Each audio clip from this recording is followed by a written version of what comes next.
Oh, pretty baby. The Suki and Scott Show. I mean, the name Suki and Scott, if it was Suki and Ed, it would suck.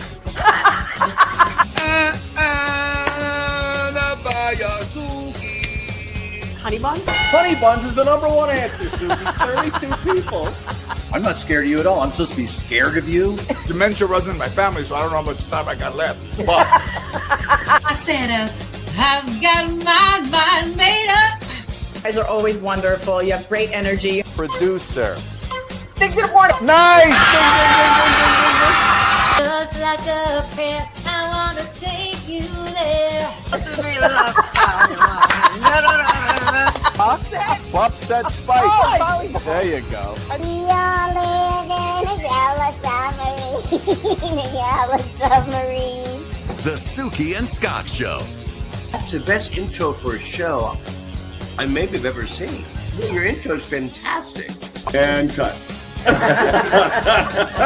and scene. And scene. Yes, indeed, ladies and gentlemen.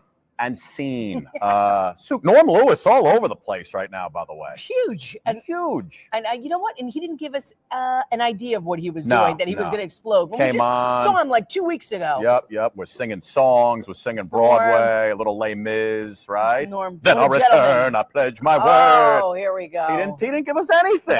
Nothing. But you know what? That gives us an excuse to get him back on the show to find out exactly what he's doing. That is true. Ladies and gentlemen, Suki and Scott Show rolling along. Once again, they let us out of the studio, New Jersey Hall of Fame, over at the American Dream Mall in East Rutherford, New Jersey. Suki, I got to tell you, I am very excited today. You know why I'm excited? We have a huge guest. We have a huge guest, and the thing that thrills me is that she's kind of one of our own, Sue. Titan in journalism. Started in the broadcast I don't know if she's business. one of our own. She's a titan in journalism. Well, yes, but listen, so are we. I mean, listen, we are titans here at the New Jersey Hall of Fame, Suki.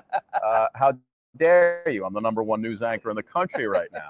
But ladies and gentlemen, Deborah Norville's coming on in just a second. But I love the stories about people started young in the business, worked their way up, and literally spent the last 30. Can you imagine spending 30 years? That doesn't happen in broadcasting, ladies and gentlemen. Inside Edition, the host for the last 30 years, she announced that she's leaving the program, and she's got some other things. Suk, she's taking my path. She's going to be a game show host. I just love that she has flipped the script entirely. Yeah. And that tells you how diverse she is as a person, not only as an interviewer, as a mother. Mm-hmm. She has given back so much, not only to her community, but she continues to make us guess.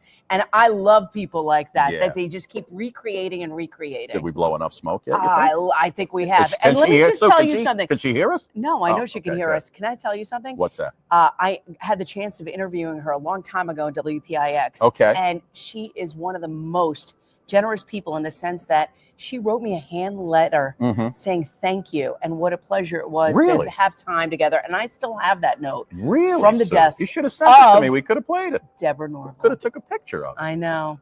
Super, of course, celebrating 30 years on Inside Edition. Before we get going, Suk, and bring her in, I put together a quick little quiz for you, as I normally do. On the life of Deborah? Not Deborah. No. This is basically, I'm going to give you a tabloid news magazine program quiz. Oh, boy. All right. Now, you're going to get these all right. Okay. I know you're going to do well on this. Basically, what I'm going to do, and let me give you all the names. I'm going to give you names of hosts. Bill O'Reilly. I don't know. Ladies and gentlemen. No, I'm going to give you names of hosts. You're going to tell me what the show is. All right. Okay. So, and most shows have had multiple hosts. Okay. All right. So, I'm with you. So, for example, Suk, if I said to you, Maury Povich, Inside Edition. No. Oh, it was that. I said, wait till I give you all the names, Suki. That's why you jumped the gun. You got it wrong. Okay, I know I did. Maury Povich. Oh, my God. Maureen O'Boyle. Oh, my gosh. Bill O'Reilly. I know. Bill O'Reilly. Boom, boom. I forgot. That was actually a current affair, Suki. A current affair. The thing that I remember about current affair, remember the Robert Chambers in Central Park deal with Jennifer Levin? They always had that video of him popping the head off that doll. Oh, yes. Remember that? That was always on a current affair. It stuck with me forever. So if I said to you, our good friend Mary Calvi, Bill O'Reilly, Deborah Norville, you would say, Edition. Nicely done. You're 1 for 2, Suki. If I said to you, Nancy O'Dell, Mary Hart and John Tesh. Entertainment Tonight. You are well on your way, Sue. Yeah. Harvey Levin. Oh, TMZ. Nicely done. 2 more to go. Pat O'Brien. Ooh, Access Hollywood. Nicely done, Sue. I was going to say Hollywood Kid Hoover and Natalie Morales as well. Yeah. So many more, but those are the 3 main ones. And finally, Maria Menounos, Billy Bush. Oh, extra. Lisa Gibbons. And Jen Lammers, your good buddy. Yes. Extra. She was on there. Extra. Nicely done. Okay, listen, you didn't wait for me to give you all the names. I'm really just excited for us to get to our next guest. All right. Well, ladies and gentlemen, Deborah Norville celebrating 30 years at Inside Edition. Wait to hear what she's doing next. We're going to take a little look at Deborah, and we bring her on the other side. Watch. Hi, everybody, and thank you for joining us. We're broadcasting from China, from Vatican City, from Windsor, England, from Las Vegas.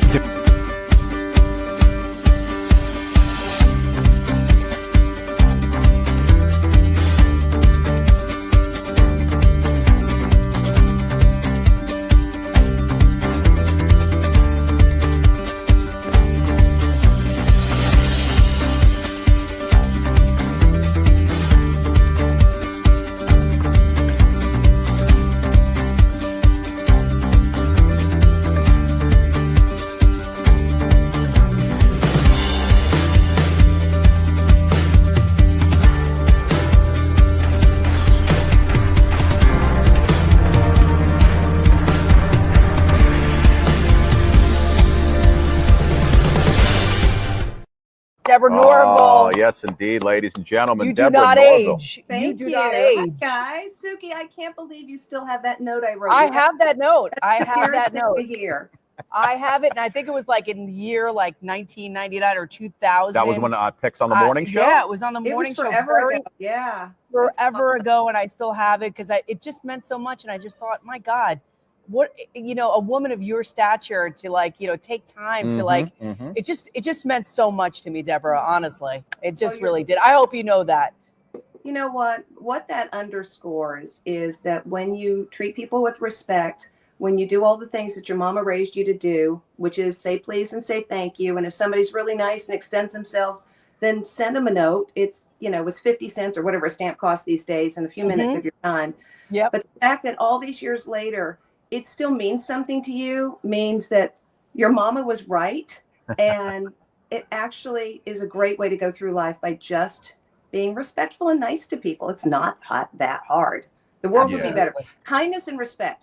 If everybody would go through every interaction, whether you're a politician or a city worker or just a person at the checkout line dealing with the lady who's bagging your groceries, kindness and respect, wouldn't the world be a better place?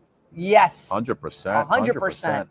Deborah, let's talk about it. You made that announcement recently. 30 years. You started in 1995 at Inside Edition. That's a long time. Yeah. What are your thoughts on kind of giving it up, and how much longer do they have you there? Well, I'll be there for 2 more weeks. May 21st is my last day, and it's been an incredible run. Look, the reality is it's so much easier to stay where you are. Change is scary. Change is hard. We all get into a rhythm and it's kind of comfortable. And it was just time for me to do something else. And honestly, I feel really good about, as I'm leaving the show, it's in tremendous position of strength. We've got a great team. Our ratings are good. The television industry, as we all know, is very challenged right now, but Inside Edition is still standing tall. We have an incredibly loyal audience. And so I feel like if there's ever a good time to leave, now is a good time to leave, because I think the show's in great shape. I can't imagine when you joined Inside Edition, because it was like this new concept. It was out, it was melding journalism with current events and sort of entertainment. And you were starting this new genre, which basically exists, to this day and has had so many iterations. Did you ever think, Deborah, that it would have been 30 years and you would have had a front row seat in all of those events that have happened? Oh my God. Yeah, it's amazing. But I have to give credit where it's due. Inside Edition was 7 years old when I joined the show. I succeeded Bill O'Reilly, who'd been there for about 6.5 years. The original host, if you, little bit of TV trivia, was Sir David Frost. And David Frost was really commuting from London. And I think, frankly, I think the commute just got to him, and the poor man just like, he was exhausted. So they decided we needed to, switch ponies on this one. And then I succeeded O'Reilly. So the tabloid genre had been very well established, as you mentioned before, A Current Affair. I think Extra was already out there. There was a show called Hard Copy. So Inside was definitely not the first, but we're kind of the last man standing. And I think the reason for that is we've really leaned more into the journalism and really run far, far away from the tabloid stuff. When I came, they were still doing spring break and beach blanket bingo and, a lot of TNA kind of shots. And I kind of looked at them with cross-eyed and I said, you really think I can introduce that kind of stuff? Or do you really think our audience wants to see that kind of stuff? And I remember one story in particular, and honestly, I don't think you could put it on TV today. It was essentially soft pornography. It was this bathing suit thing. It was called Miss March Goes to Jamaica. And I remember that. I remember it. Incredibly happy. I was like, oh, I don't think so. And they're asking, what's your opinion about this story? And they got to me as we're going around the room, and I said, I don't know which is worse, that you think I could introduce this, that our audience likes this. Because if the story is going to air the way we just saw it, I think I might have laryngitis. Like a little frog in the throat. I mean, all are in broadcasting, they can force you to show up for work, but they can't make you talk. And by the time they figure out I'm making up that laryngitis, the problem has been solved. That is so funny. So we don't do that stuff. Literally the first 2-3 weeks that I was there. And it was an opportunity for me to sort of stand up for what I thought they had hired me for and remind them why they had brought me in. And we've really leaned into the journalism. We do investigative reports. If you used to drive a Chrysler minivan, you don't drive a dangerous vehicle anymore. This inside addition to the story about how the rear hatch latch didn't function in a side impact collision. We saved kids' lives. There are over 1,000 people alive today. Wow. Thanks to the Inside Edition story we did about a guy in Long Island who created a device called the Life Vac. It's $80. You buy it on Amazon, and it's basically like a reverse plunger for someone who's choking. They have been keeping tabs, and I stay in touch with the lady over there. More than 1,000 lives have been saved because of our story. They say, how did you hear about it? The people say, oh, I saw it on Inside Edition. Yeah. That's, I leave with great pride knowing that we've done those kinds of reports that have truly, what's more precious than a life? They're making massive differences in people's lives. And I'm so grateful for that. Oh, ladies and gentlemen, we talk about it all the time. Our favorite place, American Dream, here in East Rutherford, New Jersey. And Suk, our favorite spot inside the American Dream, the New Jersey Hall of Fame. Ladies and gentlemen, we love this place. It is absolutely... Well, you make so many friends. We're going to talk about Deanna in a second. This is Deanna Van Warkum. She is Suki. Give me the title. Director of Marketing, Sales, and Activation. I like that. Can you fit that all on a business card? It is. Deanna? It does fit. It does fit.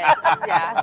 Deanna, we talk about the New Jersey Hall of Fame. We've been talking about it for the last month and a half now. Again, and I don't lie, this is my favorite place here in American Dream. So many great exhibits, so many great things to see, so many interactive things to see, which we will talk about. But one of my favorite programs, and Suk, you gotta recommend me for this. You can actually nominate a hometown hero for the New Jersey Hall of Fame, right? Yep. So we have an exhibit. It's called Everyday Heroes. It's designed to nominate people from your hometown, whether that be a teacher, a family member, anyone who made a difference in your community. They can have a chance to live among the rest of the stars in the Hall of Fame and be featured permanently in here. All right. So the big question is, everybody wants to know, how do you do it? Mm-hmm. So it is very simple. The only requirement is that you have to be from New Jersey. You can either be born in New Jersey or live here for 5 years. Same requirement as all of our famous inductees behind us. And then you just go onto our website and you can nominate whoever you want. You film a little video or you shoot us an email, and then we could go about the process of getting them into the exhibit themselves. Listen, I don't want to push myself, but I've been in Jersey for like 22 years now. Deanna, what types of occupations, I know you mentioned teachers, what types of occupations are the most that you see being nominated? We have a lot of teachers. We do also have a lot of younger people who made a difference in their communities, whether it's high school level or young adults in college. We have a lot of them. We even have a lot of people who are a little bit older who have worked their life's work. We have one woman who worked for an autism organization that placed people who are autistic individuals into different working situations, as well as someone who founded a cancer foundation for, I believe her son passed, and then she was able to turn a whole entire thing around and make a basic foundation based in New Jersey. So it's really about neighbors helping neighbors, people helping people, and just really having New Jersey be sort of their area of that they're using to help. Yeah. So we recognize that not everyone has the star power of Springsteen or John Bon Jovi. Sure. So we wanted to really recognize anyone, and New Jersey is a place full of great human beings, and that's our dedication and our showcase to them. What is the ceremony like when someone's nominated and they bring them in? What do you guys do? What do they go through when they're here? So once they're here, the beauty of the exhibit is that if you were from South Jersey and you're from Salem and all the Southern Jersey friends, I'm from Central, so I get it. It'll be here and waiting for you when you get here. As long as you send it in, we will put it up. Once they're here, we have certificates, we have an award that goes to them, and we can make it a big event, we can make it a small event. A lot of these people we have seen, not that they're shy, they're humble, which is like a trademark of someone who's made a difference in their community. Give us a quick tour of this place. Tell us what people are going to see when they come in here to the New Jersey Hall of Fame. So you're greeted by two things. If we're doing a literal take, you're greeted by John Bon Jovi's replica Chevelle. Oh, wow. And we do actually have Thomas Edison's actual Model T that was gifted to him by Henry Ford. Really? So you walk into the space from there and you can make as much or as little of the space as you would like. We have our whole entire Edison section it's modeled after his laboratory, where you can go on a flight to the moon in a 4D simulator. We have a late night TV studio. I know you do that very well. You guys interview. But if anyone else wants to pretend to do that, we have a whole exhibit where you can choose from about 40 inductees. And then you sit across from him at the desk and it films it and it emails to you at the end. We have a beautiful film that you're in a whole theater and it's the mood lighting and it's a nice air conditioned room. And you actually want to cry when you watch this film. It's all dedicated to New Jersey and the best of the best that we have to offer. And then obviously the karaoke studio, which I know you guys have we love the karaoke studio. We were with Tony Orlando. We sang I Will Survive, Gloria Gaynor. First I was afraid. We sang with Gloria, but there's such an incredible list of people that you can actually sing with. Deanna, just an amazing place. New Jersey Hall of Fame here at American Dream. If you like, go on the website and you can nominate someone as an everyday hero as long as they're living in New Jersey. What is it, for at least? It's 5 years. 5 years. Yeah. Everyday hero, whether it's a teacher, a guidance counselor, someone who's helped you out, or someone who's big in the community. A nurse, a doctor. 100%. You nominate that person. A firefighter. Whole ceremony right here at New Jersey Hall of Fame. Suki and Scott show rolling along. Ladies and gentlemen, New Jersey Hall of Fame. Place to be at the American Dream in East Rutherford, New Jersey. Come down here. You know we don't steer you in the wrong direction. Speaking of Jane Pauley, you took over for her, if I'm not mistaken, on the old days of the early days of the Today Show. Yeah, that's an old picture. There with the man, with Brian Gumbel, right? When you look at that show then and what it has become today, and how big it's become, and the pay structure of the anchors that are on the show now. That wasn't the case when I was there. Yeah. It's a little different than when you were on, right? Darn the luck. Oh well, a day late and a dollar short, right? Isn't that the story? Yeah. No, it's wild. But here's another thing that also changed though, is the content. When I was on the Today Show, it was 2 hours of solid news. I'm massively pregnant in that picture. Go away. I love it. I love it. Yeah, that was 34 years ago because that boy is 34. The most sort of lightweight thing we did would be an august author who came on to talk about their cookbook. So I think what's really different is not so much the pay structure. Yeah, of course that's different, but really it's the content. It's very, very difficult these days to do hard news. My first interview on the Today Show, I was just filling in for Jane Pauley that day. My very first interview as a fill-in on the Today Show was with a man called Yuli Vorontsov, who was a live hookup from Geneva, Switzerland, where he was the Soviet arms control negotiator for the SALT II talks. Oh, wow. I mean, it doesn't get much bigger than trying to end nuclear conflagration on planet Earth. And that was my first interview. They don't really do that anymore. So no. And what was it like? What was it like to just to get the Today Show? You're so young. I don't think people really understand the nature of, how young you are and really the platform that you were given at that age. Oh, it was incredible. But I'll tell you what's really weird. The reason I think those kinds of things happened is because I was always, and this is good advice, not for just people in broadcasting. This is good advice for anyone in any field.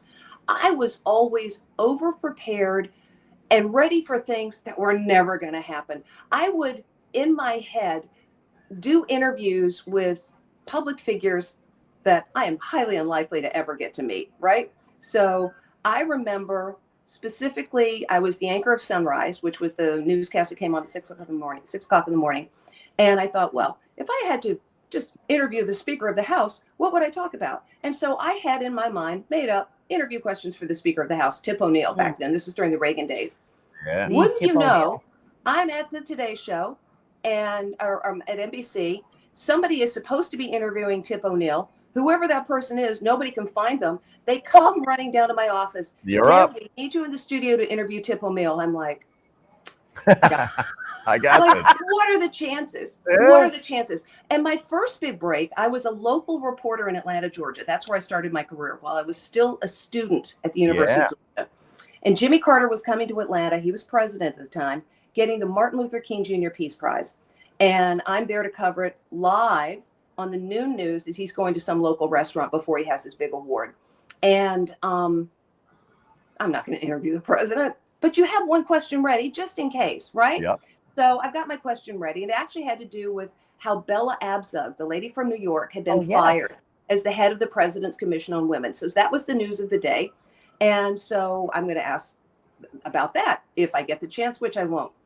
Guess who walks up to the microphone that I'm holding that had the Channel 5 from the station in Atlanta that used to cover him as governor? I'm blue-eyed and blonde. Judy Woodruff, blue-eyed and blonde, used to work at that station. She had been hired by NBC as their White House correspondent. President Carter walks up to me. I ask him the question. I have no idea what that man said, but he responded. And the deal is, he should go on to the next person, right? Let him ask the question. No. Nobody told Jimmy Carter the rules. Jimmy Carter did not budge. And I only had one question. And I'm like, oh, well, but guess what? I'm from the state of Georgia. I know all about Jimmy Carter. I grew up there. I asked him about Lester Maddox, who was sort of the racist governor who preceded him. I asked him about his connections with Dr. King. And I knew specific stuff. I said, do you remember when you and Dr. King, blah, blah, blah. Wow. And we go on and on and on, and finally realize I am monopolizing the most important man of the world, and he needs to get his lunch. And so I said, Mr. President, you've been amazing to talk with us. Congratulations on your award, much deserved. I'm sure Dr. King is smiling on you today. Enjoy your meal. And I kiss him off. I'm pretty sure I peed in my pants because I'm so excited. Because remember, I am a college student. All I want is a job. Yep. I'm going to have a demo tape that's got me interviewing the president. That's wild. Somebody in the United States of America is going to hire me. Then Sam Donaldson comes up to me. He was the White House correspondent for ABC News, about 12 feet high, as I remember. He looked down on me and he said, "What did the president say, little girl?" And I am sure, in a voice not unlike Reese Witherspoon from Sweet Home Alabama, I said, "The president is happy to be home." And he looked at me like he'd just eaten a squirrel, and he strumped off, and I'm like, oh my gosh, Jimmy Carter and Sam Donaldson in the same day. This is a great day in my life. Yeah. You, after 30 years at Inside Edition, you are about to do a complete 180. You said you watch a lot of game shows when you were younger, and you still love them. I can tell you the price of a gallon of milk or the new car, any of that stuff. You are about to become a game show host, correct? I am, and I'm really excited about it. Yeah, because it's one of the few types of TV show I have not done. I've never been hired to do a game show until now, and they never let me do a talk show. I did an interview show on MSNBC, but not like an Oprah kind of talk show, which I think I would be great at. But anyway, they won't let me. But they've asked me to do this game show, which I am so excited about. And I'd love to come back, when we launch and talk about it. But it's called The Perfect Line. Perfect Line. You basically take, I give you the clue, and you'll take things and put them in the logical order. It might be chronological. It might be oldest to youngest. It might be, like one of my favorites, I love chocolate chip cookies. It might be the list of ingredients on the Toll House label as they appear, right? Oh, wow. So it can't be what are the ingredients. You got to get them in the order of the paper that they're on. Or the order of the lyrics of my favorite things, right? From the Julie Andrews song.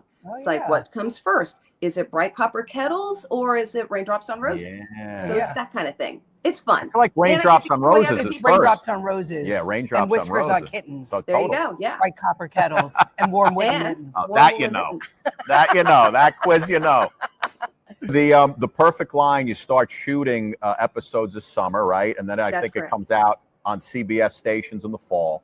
Yeah. Are you like, do you have this game down, like laser focus now? You know exactly how it works. You can get on that stage and bang it right out. Or are you still kind of getting used to the function of the game? No, I think I got it down. They were pretty surprised when we shot the pilot last summer, and you don't know if it's going to go or not. You just do it and kind of throw it out to the winds and say a prayer as you do. But the stations loved it. So the CBS group is our anchor group, but we're on other broadcast groups around the country. Right. And it was amazing actually how comfortable I felt, right? Because it's like a completely different skill set, but I love what I miss about doing Inside Edition. It's a studio show and I'm just talking, through the camera to the people. I loved when I was on the Today Show or did my MSNBC show. I loved getting to interview people. I loved getting to react to what they said. And with the game show, it's quick. You don't have a lot. I mean, this is what you guys do all the time. But I love being in that position of you gotta say something fast and quick, and you gotta be sharp and hopefully funny. And so it's a challenge, but I love it. And I think it takes a lot to be at the level that you are, to have 3 children, to have a husband that's by your side and supporting you.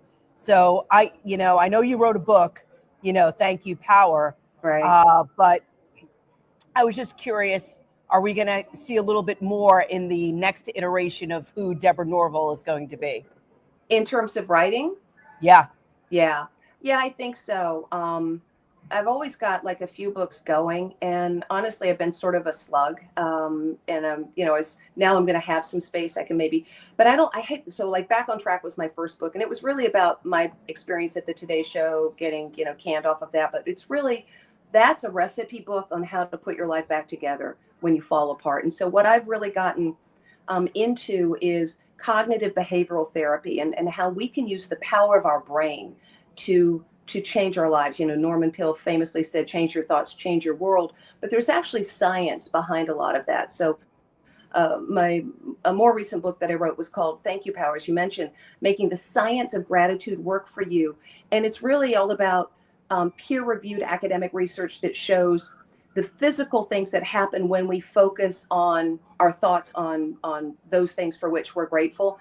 But I think you asked the question to like a long career, a long marriage. Yeah, long marriage and the power of that, the beauty of that. Yeah. It's so nice to see as another woman and just, something that I really look up to. Well, I appreciate that. And I think for me, I've found the secret to longevity in both of those two areas is sometimes take your cue from Idina Menzel and the song in Frozen, Let It Go. There's stuff that you want to get in it on, and sometimes you just let it go. Yeah. You just got to let it go because my wife's always right. What is that old thing about when you wrestle with the pig, you both get messy and the pig likes it. So, if you wrestle with things, you're not going to win. So just let it go. Deborah, before you go, I figure now's as good a time as any to make our special announcement. Suki and I are taking over as the new hosts of Inside Edition once you leave. I love it. Thank you very much. We appreciate that. I will show you, I'll tour you around the place. You're going to love it. Make sure they have Danish for us when we get there, please. Oh, no. You got to bring your own Danish. We don't have money for that anymore. Figures. Deborah Norville, ladies and gentlemen, 30 years Inside Edition.